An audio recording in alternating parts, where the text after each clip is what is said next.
The Little Match Girl. Fairy tale by Hans Christian Andersen. It was so terribly cold. Snow was falling, and it was almost dark. Evening came on, the last evening of the year. In the cold and gloom, a poor little girl, bareheaded and barefoot, was walking through the streets. Of course, when she had left her house, she'd had slippers on. But what good had they been? They were very big slippers, way too big for they belonged to her mother. The little girl had lost them running across the road, where two carriages had rattled by terribly fast. One slipper she'd not been able to find again, and a boy had run off with the other, saying he could use it very well as a cradle some day, when he had children of his own. And so the little girl walked on her naked feet, which were quite red and blue with the cold. In an old apron, she carried several packages of matches, and she held a box of them in her hand. No one had bought any from her all day long, and no one had given her a cent. Shivering with cold and hunger, she crept along, a picture of misery, poor little girl. The snowflakes fell on her long fair hair, which hung in pretty curls over her neck. In all the windows, lights were shining, and there was a wonderful smell of roast goose, for it was New Year's Eve. Yes, she thought of that. In a corner formed by two houses, one of which projected farther out into the street than the other, she sat down and drew up her little feet under her. She was getting colder and colder, but did not dare to go home, for she had sold no matches, nor earned a single cent, and her father would surely beat her.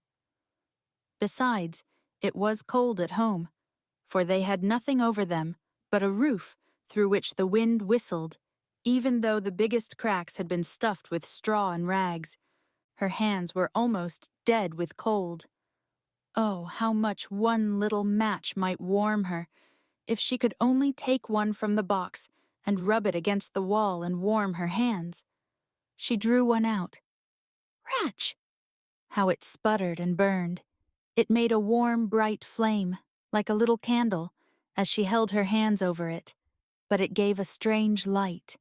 It really seemed to the little girl as if she were sitting before a great iron stove, with shining brass knobs and a brass cover.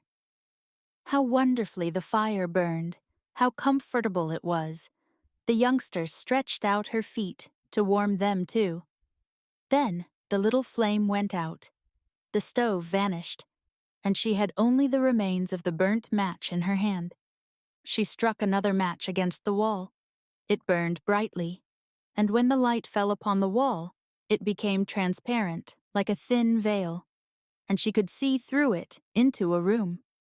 On the table, a snow-white cloth was spread, and on it stood a shining dinner service. The roast goose steamed gloriously, stuffed with apples and prunes. And what was still better, the goose jumped down from the dish and waddled along the floor with a knife and fork in its breast, right over to the little girl. Then the match went out, and she could see only the thick, cold wall. She lighted another match. Then she was sitting under the most beautiful Christmas tree. It was much larger and much more beautiful than the one she had seen last Christmas through the glass door at the rich merchant's home. Thousands of candles burned on the green branches, and colored pictures like those in the print shops looked down at her. The little girl reached both her hands toward them. Then the match went out. But the Christmas lights mounted higher. She saw them now as bright stars in the sky. One of them fell down, forming a long line of fire. Now someone is dying, thought the little girl, for her old grandmother, the only person who had loved her, and who was now dead, had told her that when a star fell down, a soul went up to God. She rubbed another match against the wall. It became bright again, and in the glow, the old grandmother stood clear and shining, kind and lovely. "Grandmother!" Cried the child. "Oh, take me with you. I know you will disappear when the match is burned out. You will vanish like the warm stove, the wonderful roast goose, and the beautiful big Christmas tree. and she quickly struck the whole bundle of matches, for she wished to keep her grandmother with her. And the matches burned with such a glow that it became brighter than daylight. Grandmother had never been so grand and beautiful. She took the little girl in her arms, and both of them flew in brightness and joy above the earth, very, very high. And up there was neither cold, nor hunger, nor fear. They were with God. But in the corner, leaning against the wall, sat the little girl with red cheeks and smiling mouth, frozen to death on the last evening of the old year. The New Year's sun rose upon a little pathetic figure.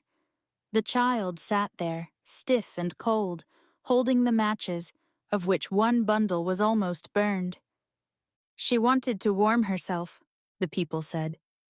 No one imagined what beautiful things she had seen, and how happily she had gone with her old grandmother into the bright new year.